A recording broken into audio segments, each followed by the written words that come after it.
இந்த நாள் இனிய நாளாயமைய எங்கள் வாழ்த்துக்கள். 6/4/2026 பங்குனி 23 ஏப்ரல் திங்கட்கிழமை. இன்று சகுர் அனுஷ நட்சத்திரம். இன்றைய நல்ல நேரம் காலை 6:30 முதல் 7:30 வரை, மாலை 4:30 முதல் 5:30 வரை. கௌரி நல்ல நேரம் காலை 9:30 முதல் 10:30 வரை, மாலை 7:30 முதல் 8:30 வரை.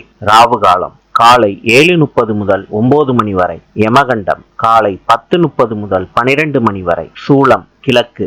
இன்றைய ராசி பலன்: மேஷம் மகிழ்ச்சி, ரிஷபம் எதிர்ப்பு, மிதுனம் வெற்றி, கடகம் தடங்கள், சிம்மம் நட்பு, கன்னி ஏமாற்றம், துலாம் லாபம், விருச்சிகம் உற்சாகம், தனுசு சுபம், மகரம் அசதி, கும்பம் புகழ், மீனம் ஆக்கம். இந்த நாள் இனிய நாளாயம் எங்கள் வாழ்த்துக்கள். நாளை சந்திப்போம்.